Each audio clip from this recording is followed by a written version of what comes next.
Yo, yo, yo. Welcome to the North Shore 9 podcast presented by FanDuel. This is the NS9 postgame show powered by Manny Brothers. And I'm your host, Anthony DiNardo. And with me is Jim Rosati.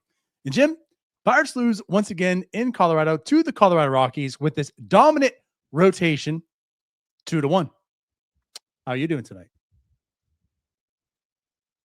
I'm going to just give everybody a warning. If you have any kids around, do the little earmuffs.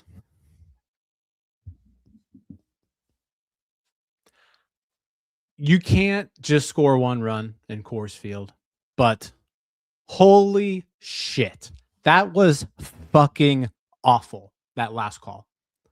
Fucking embarrassing by those umpires. Not even close. What the hell is Billy Cook supposed to do right there? He's past the play. He's not that was not interference. What the hell is he supposed to do? Unbelievable. Again, it shouldn't have come down to it, but that's bullshit. That is bullshit. Number one, should not have come down to that. At all. At all. It should not come down to the fact that you have one out left in the ninth inning to score your second run to extend this game to extras, hopefully, to try to win this game. However, I don't know what more he could do. He gets out of the way. He has to run also. He can't just stop running. I don't know what Billy Cook could have, should have, would have done differently. Just a bad call. But again, the bigger point is shame on them to have them put themselves in a controversial situation to even try to tie the game against the Rockies. I just watched the replay again, too. He didn't do anything. Oh, God damn it, DiNardo. He avoided him. He never touched him. He avoided him. Just a joke. It's a fucking joke. As Michael B says, shout out for the $5 super. Game was lost way before the end of the ninth inning, which again, absolutely agree. Base running interference, bad call, fine. Losing is in the organization's DNA. Pirates stink. Shout out to Sean Cooper, the $5 super as well. Says, thank you, Jim. Shout out to Steel Dog 8883 for the $5 super. Regardless of the ending, Pirates pulling a Steelers losing to a team you shouldn't lose to, which again, absolutely. And it's not even losing to the Rockies at Colorado. It's the way they did it. They had a pitcher yesterday, had a 7.73 ERA, some to that level, who they couldn't get any hits on. Today, the same thing, not as bad, but just not a good starting pitcher. And he, as I said, he looked like 2025 Paul Skenes out there facing this so-called good offense by the Pittsburgh Pirates this year. Yeah, the offense was pathetic. Once again, Spencer Horwitz leads off the game with a home run only after getting a second chance in that at bat. There was a Willie Castro error on a fly ball on a pop-up. They didn't call it an error, but it was a pop fly in foul territory. Willie Castro just flat out missed it. Spencer Horwitz lead off homer, and then the Pirates don't get another run the rest of the game, like you mentioned, against, this is Tomoyuki Sagano, who's been an extremely pedestrian pitcher since coming over from Japan. Just gives up dingers left and right, just not a good pitcher. And he dominated this Pirates lineup today. I think between him and Herget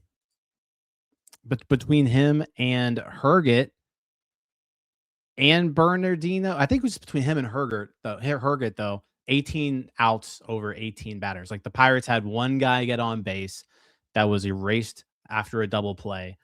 So there was a 6-inning stretch of this game where Rockies pitchers faced the minimum. And you can't do that. You can't do that. We'll get to Paul Skenes, and like I think Paul Skenes was a little bit off today, but at the end of the day, Paul Skenes gave you 6 innings, 2 runs. He gave you a chance to win this game, and your offense just completely embarrassing for really the second straight game. I mean, this is 2 games in a row where they just haven't gotten the job done. Haven't gotten the job done. I mean, they should be embarrassed, just absolutely embarrassed.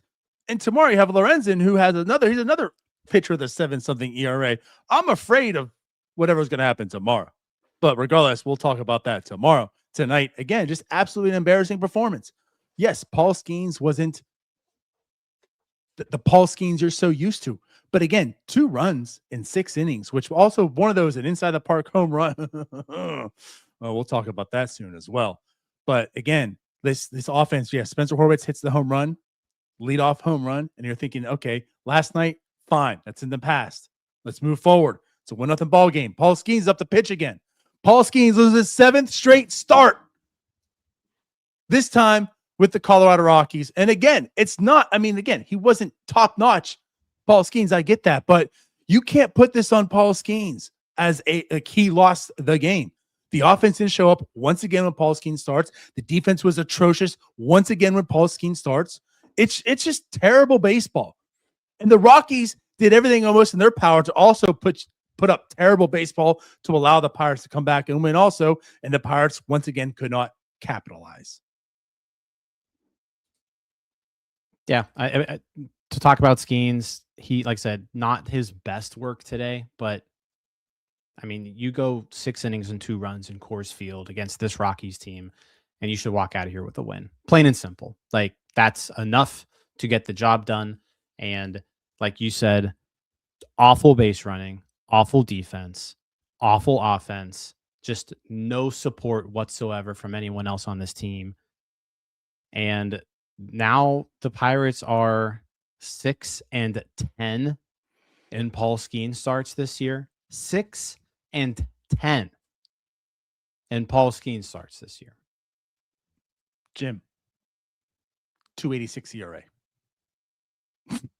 Like, I know that's not 1.9 Paul Skenes ERA, but a 2.86 ERA, 6-10, with the 5th best offense in baseball. Well, they didn't look like the 5th best offense in baseball today, but yeah, like over the course of the season, it's just it's this and it's that and it's this and it's that. And again, Skenes hasn't been as dominant this year as he's been in years past. I think we can all acknowledge that, but he's still a really good pitcher. Like, he's got a sub-3 ERA. He's you shouldn't be 6-10 in this dude starts. Like, no way. Absolutely no way. Right. Featured the 4 seam 52% of the time he threw it today. Season average 37. It's definitely more 4 seam heavy. I want to ask you something. One, of course, he's kind of simplified it. I mean, this is something I remember talking about Mitch Keller a little bit, which brought up the Skenes, so many pitches. Maybe in Colorado, finally was like, what do I have a feel for? Because when we're in Colorado, the breaking stuff doesn't typically break as well. So maybe today was a day of what's feeling well? Let me kind of simplify it and go fastball heavy, because again, back to the breaking stuff. Typically in Colorado, that's not what works the best. But again, 19 whiffs on the day, like 8 strikeouts. He had the 4 hits, the 2 walks. He had the 2 hit batters, 1 on the changeup, 1 on the sweeper, and then a slider, and then 1 out. 1 came really close. So again, not the Paul Skenes, the vintage Paul Skenes that you're mentioning of. But again, when we're talking about what's wrong with Paul Skenes, what's wrong with Paul Skenes is 6 innings, 8 strikeouts, 19 whiffs, 2 earned runs, and one of them being air quotes earned, because we wanted to dive on the very first batter of the game to try to get an out, when if you just played it, it's probably holding to a double and he gets an inside the park home run, because that's what you're doing, Jake Mangum, out there.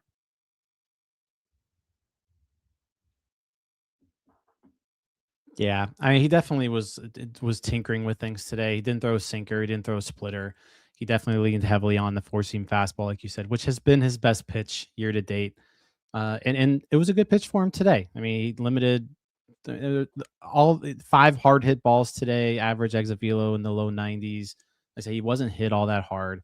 Lots of swings and misses on the fastball, lots of swings and misses on the changeup. I think he was a little off today on the changeup at times. Like he was missing arm side quite a bit with it.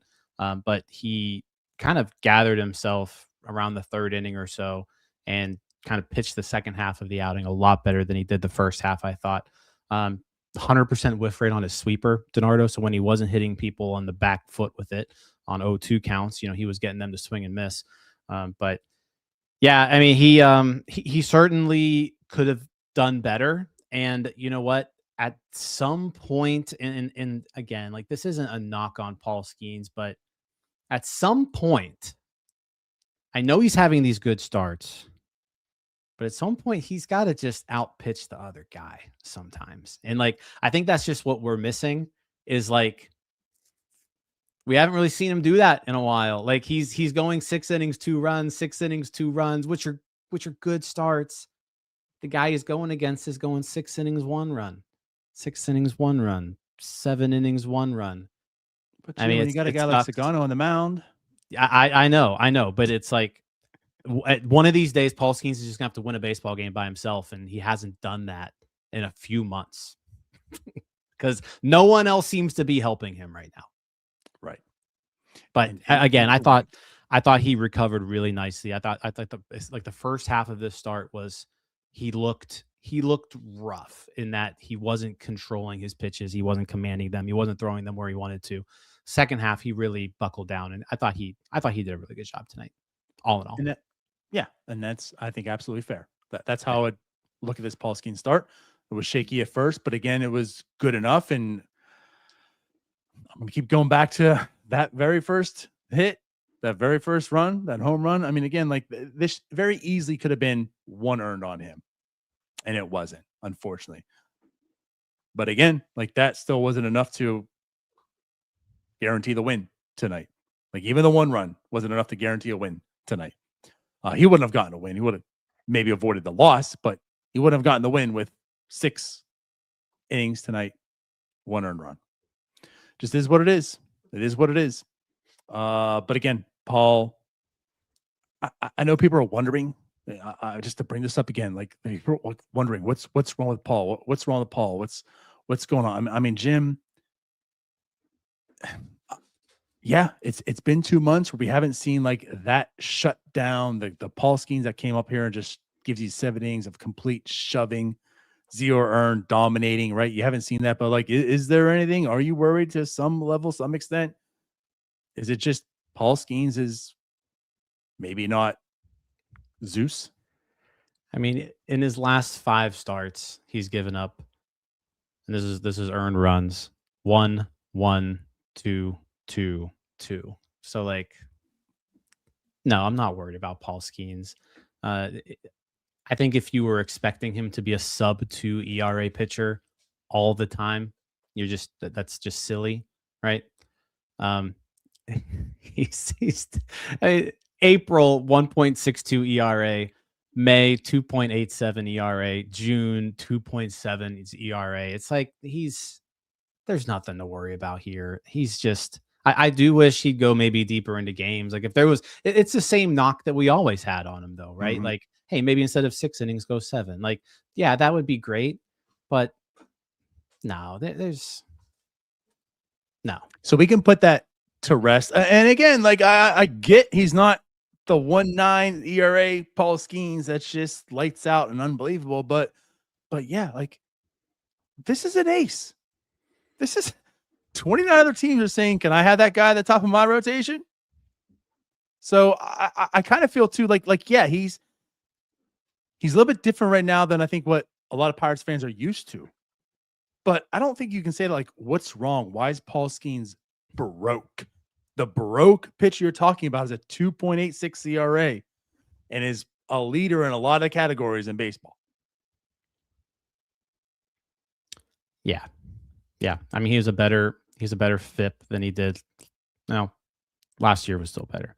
But like same expected ERA every year after year. Really, there's no drop off there. The peripherals are all looking good. If you want to say, hey, you know what, the fastball velocity is down, I'll give you that.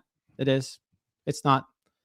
It's down. It's down a bit, but it hasn't really affected the pitch at all. Like if you still look at his four seam fastball, last year was worth a run value of 20.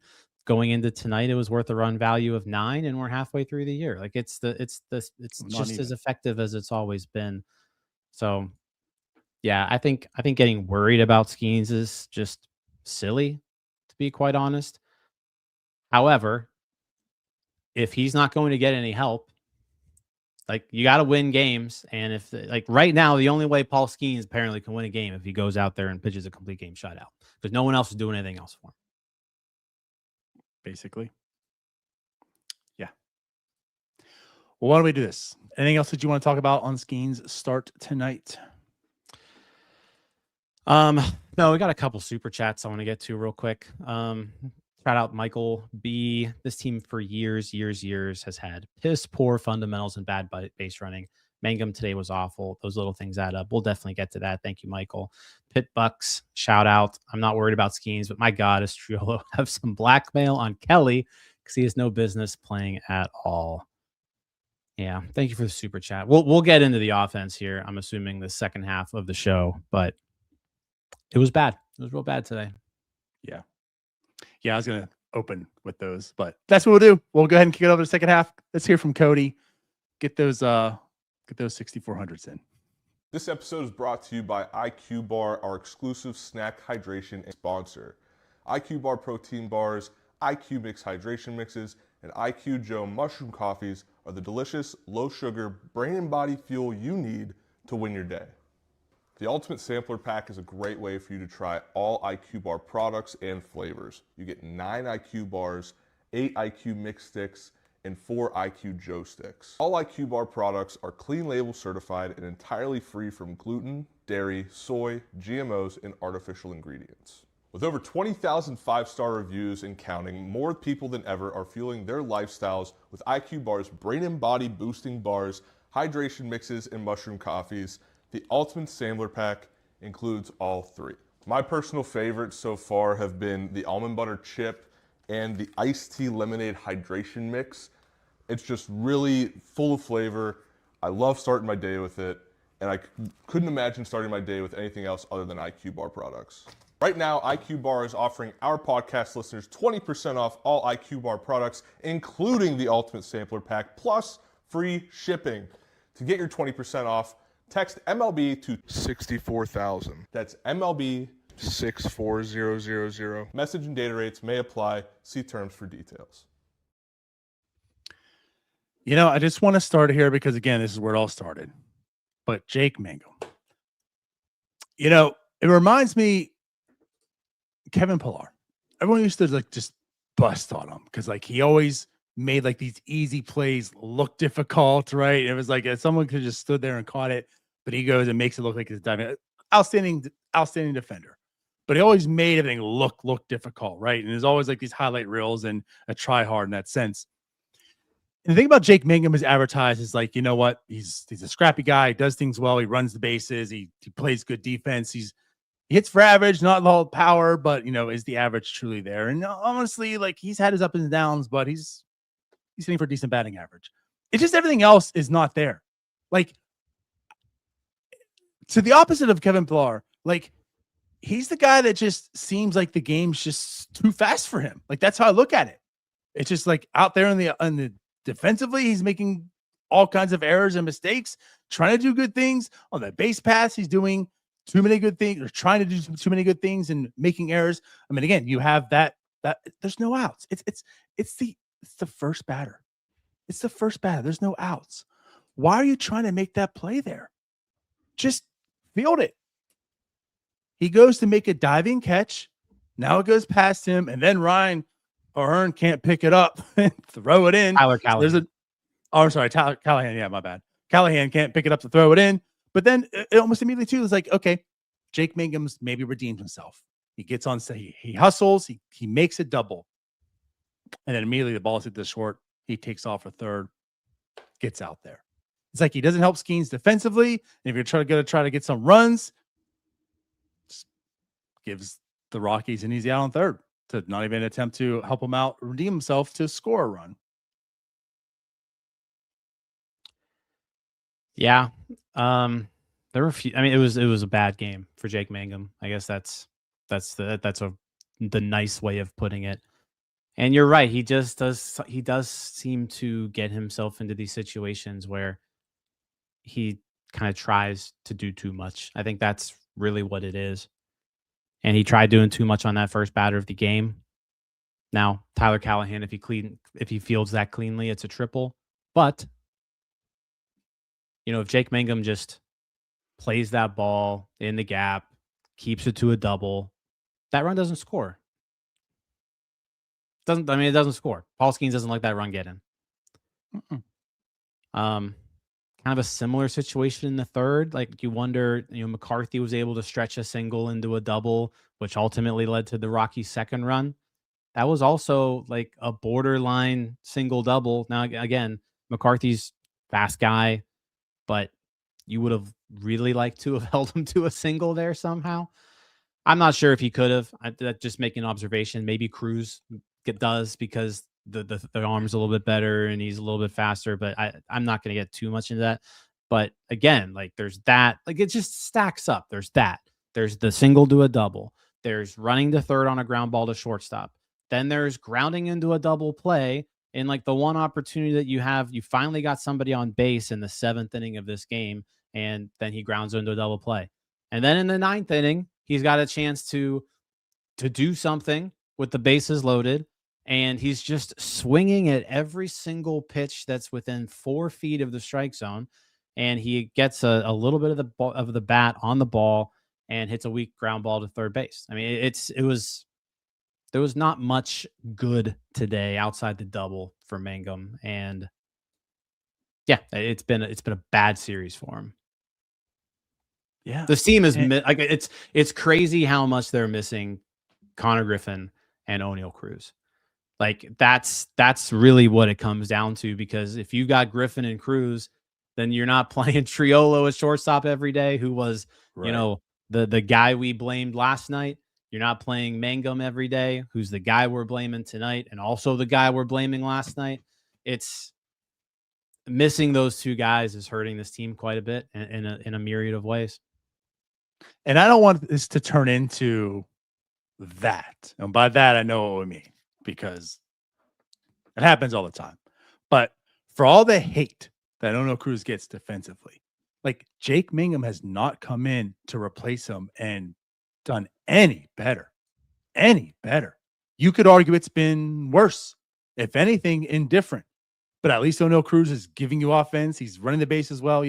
Like you're talking about, like them missing Oneil Cruz. It's absolutely. And Connor Griffin. I mean, for that side of it, but just for the sense of too, like just how good those players are.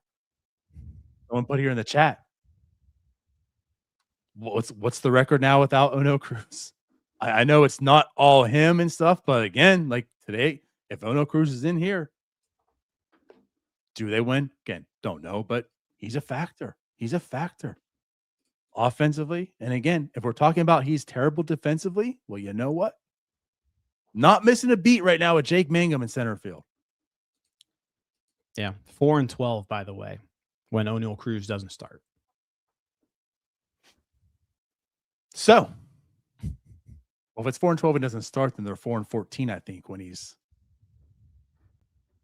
Oh, never mind. Yeah. 4-12. Something else. But, I will say this: we haven't really gotten to it yet, but I do want to. I want to apologize for swearing too much there at the beginning. I just saw a new angle of that play, and Billy Cook's foot does hit the glove of the third baseman there. It's interference, but it's just that's a brutal way to lose. That's a brutal way to lose. Again, don't put yourself in that situation. I do want to say something here, though. And I was hopeful this game was going to go another direction, because that's how I was going to start this whole post game. Carmen Mlodzinski came in today, wasn't a piggyback start. It's a 1-2 ball game. This team had a chance. And again, in the ninth, they did prove that they still had a chance. This offense is still good enough that this team doesn't just simply go away. Now, they did tonight. But again, bases are loaded, no outs. This is why you have Carmen Mlodzinski in that bullpen. Now, again, it didn't come to a positive outcome, but he allowed the team to still be down by 1 run and allow themselves to come back to win this ball game when it's not already out of hand one way or another because Jared Jones happens to be pitching, so he's just going to happen to pitch as well. There was an actual situation that called for Carmen Mlodzinski to come into the game, to do what you need to do to get us through and hopefully get this ball game into a W, and he did that. That's how we've been wanting them to use Mlodzinski this entire time. It was silly the way that they were using him before. This is the exact type of game that you want to use him in. Is something like it's a 1-run ball game. It's higher leverage. You can go multiple innings if you need to, but it doesn't have to be 4, right? It can be 2, so that way he can pitch, in 2 days. I thought he did a good job. He allowed a couple of base runners, but yeah, overall 2 scoreless innings. You'll take that every time. And like I said, that's what we've been clamoring for: is use him more in a traditional reliever role, someone who can go multiple innings if you need it, but like let him pitch in more games so that he can affect more games. Because right now, what he has been doing, like, hasn't really been all that effective. It's been in games that it didn't matter really what he was doing out there. So yeah, no, I thought that was it was good to see him in more of a traditional role today for sure. Right. Yep. So hopefully more of this. Kelly did say going forward, sound like this isn't the plan with the whole piggyback thing. And now we see him today. First time as a reliever not doing that situation. So it was good to see it today. Like, if there's going to be a positive in this game, that to me is the positive. Seeing Carmen Mlodzinski in the role that we all been clamoring for. So hopefully going forward, that's a thing. Are we done with the Jared Jones piggyback stuff? Hopefully. I mean, you can't do it tomorrow. So right. We're done for it for now, I guess. Do this thing to help this team. Which, by the way, also it was said earlier today, Wilbert Hotel. Hopefully that's going to progress well. So maybe a Carmen Hotel thing will be here together sooner than later. A couple more supers. So Colin Donahue says, why wasn't this video reviewed by the umps? Just weird. They just group huddled and then made their decision. Yeah, I don't think that's a reviewable play, unfortunately. I don't know why it necessarily wouldn't be, but I do not believe that is a reviewable play. I don't either. And like the way Greg Brown was going about it, maybe assume that as well. I think Greg Brown always knows, but he was quick to say this game's over, not, are they going to review it? So I assume that as well. And then Pitt Bucks 21, thanks for the $5 super as well, says they might not go away, but pathetic 2 days in a row. And to have runners at third, and you can get a sac fly. Pathetic. Yeah, I mean, just like all they had to do is score just 1 run. That's all I was asking. Like when Callahan was up there, I'm like, just hit it hard. That's all I need. Just give me 1 run. I'm not being greedy here. It was the exact same thing as last night, right? Brandon Lau leadoff double, both times. Brandon Lau leadoff double. Brandon Lau leadoff double. Brian Reynolds base hit. Now you got a runner on third, nobody out. You just gotta put the ball in play. And for the second straight game against a dog shit Rockies bullpen, they couldn't do it. Like, these guys suck. These guys are these are bad pitchers that they weren't able to execute against. And it's frustrating because I said it last night and I'll say it again today. Like, there's 162 baseball games in a season. You're going to lose games that you should win. It's going to happen. Like, you're going to lose many of those even. But this team seems like they lose 2 of these a week. They're losing 2 games a week that they should win. Back to back. And it was early on in April. It's like, it's early. Let's figure this out. It's not early anymore. It's June 21st. It's not early. This is a pattern that they just seemingly can't win games that they should win. And it's gotten to the point now where they're now below 500. Their playoff odds are dipping every day. They're in 4th place in this NL Central, while teams are like it. They're DiNardo. There are more teams between them and a playoff spot right now than there are between them and the last place Rockies. Like, they got to do better than 1, 2, 3, 4, 5 different teams from this point forward to get into the postseason. And that's a difficult thing to do. It's a difficult thing to do, and they have no one to blame but themselves because they've been consistently losing games that they should win. And tonight's no different. They had at one point today in the 9th inning that their win probability was over 50%. Like, when they had 1st and 3rd, nobody out, they were favored to win this game at that point. Right. And then O'Hearn swings and misses at a ball 3 feet outside. Nick Gonzalez gets on base. So there you go. Bases loaded again for Tyler Callahan, who I don't know if Tyler Callahan's ever seen a fastball above 97 miles per hour that he's made contact with yet, because I haven't seen it. He seems like he just can't hit velocity. Again today, just laid on every single fastball, and they just kept pumping fastballs, and he just kept missing them. And then that brutal play at the end. It's maddening. It is maddening the way that they're losing these games. Yeah. I can accept, like, when you just get, like when you're supposed to lose a game, that's cool. And again, like, it's fine to lose some of these games every now and then. They're just doing it. They're doing it too often. They're stacking. Like, these losses are stacking. And there's no end in sight. And like, that's the problem. Like, the problem isn't so much like, hey, they lost. Like, this was a game they should have won, even like yesterday or whatever. It's just the fact that it's now becoming part of their MO. Earlier on, it was all about how resilient they are. And, they're beating 500 teams. Yeah, going back to that Cardinal series, like, that was a tough blow, but it's like they responded. They came back. That was their MO at that point in time. Responding, coming back. Sure, you might lose a game that you should win, but next day they come out, they fight, they find a way to win. They're not stacking losses back-to-back games, right? If they do lose, they come back and win one or such. So there's very few times they lost back-to-back games, and now they're in that mode where they're just losing winnable games against very winnable teams. I mean, Jim, we talked about this on Bucko Brew. Like, this is a very winnable series. It's not that they will win, right? You got to play baseball. You're playing the Athletics and you're playing the Rockies. 2 very winnable series. That first game against Athletics, pathetic. Now, did they respond? Sure. Great. These next 2, the first 2 in Colorado, and again, you're talking about these pitchers. This is how you come out here and perform. Pathetic. They're hoping tomorrow they can make this a 500 road series against the Athletics and the Rockies. They're hoping they can make it a 500 road series against those 2 teams. That's not what you need to be doing. Not when you've already had bad stretches already leading up to this. Like, it's just not been a great June for this team.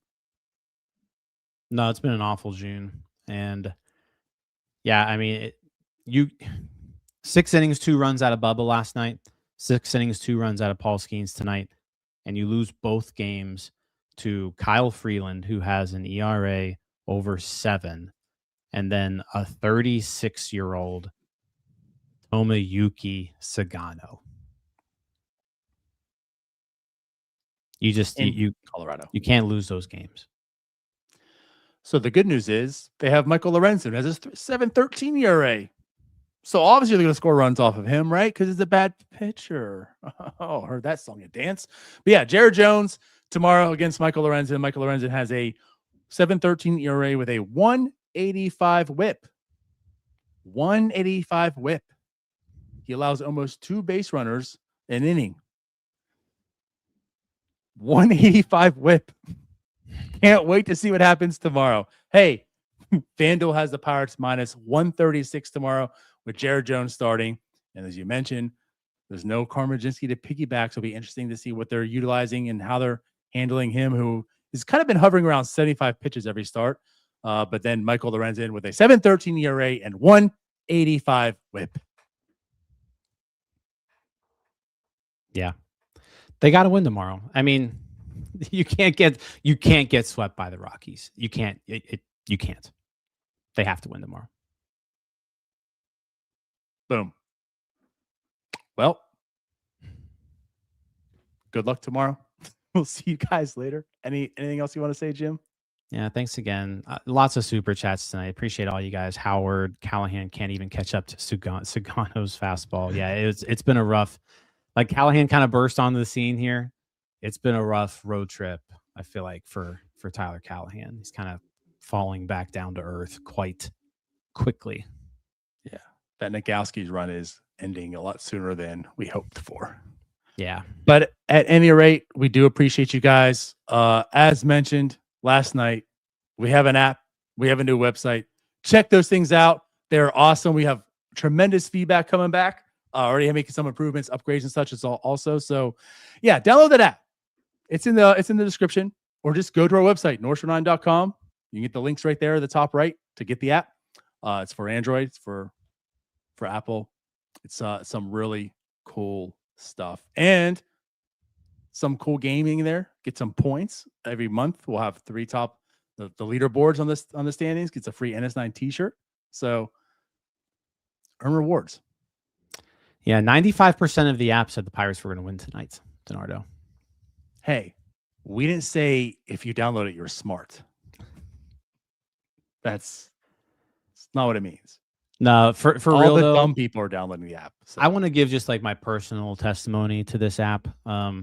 If you check the MLB at Bat app a lot for checking scores and box scores and live updates, game cast, things like that, I think you're gonna like this a whole lot. It's so fast. It's so fast, and it's like it's the perfect app for Pirates fans. Yeah, our content's on there, so it makes it easier to watch or listen to us. But in terms of like everything that you want to know about the Pittsburgh Pirates, it's all in that app. It's outstanding. I got to give you some credit, DiNardo. You made the app. That was pretty much your brainchild. You've been working on it for the last couple months. It's pretty good. So yeah, hey, everybody go out there. Definitely group effort, but awesome stuff. Like we kind of dub it. Like it's the companion app for a Pittsburgh Pirate fan. Like anything you want to know and see and have at your fingertips about the Pittsburgh Pirates, it's right there. Some cool stuff. And also, if you're not an app person, if you're a person who likes to be on the desktop, whatever, our new website has a lot of the same stuff as well. We have our threads or forums, or have a game chat going on. So if you're on the app, on the desktop, on the computer, or laptop, whatever it is, same connection. You can talk to everyone through that. So anyways, download it. Go to our website. Yeah. Download the app. And then we'll see you in like a few hours talking about this next miserable Pirates game. Deep breaths. That may have been the most cursing I've ever done on a show, DiNardo. I apologize if you didn't get the earmuffs in time. If you have children with you, I will. Maybe I'll give you a couple more seconds next time. Hopefully there isn't a next time. Hopefully not. All right, we're out of here. Bye-bye. Appreciate you guys. Love y'all. All right, that wraps up this episode of North Shore 9. Thanks so much for tuning in. Whether you're listening on the podcast or catching us on YouTube, if you enjoyed the show, please give this video a thumbs up and don't forget to hit that subscribe button if you haven't already. It really helps us grow. And if you're listening on the podcast, a quick review goes a long way in helping others find the show. Plus, be sure to tell a friend about us. There's always room for more here in the NS9 community. And for those looking to support us a little more, consider joining our Patreon, become an MVP member, and get exclusive perks while helping us continue to bring you more of the Pirates content you love. Thanks again for all your support, and let's go Bucks.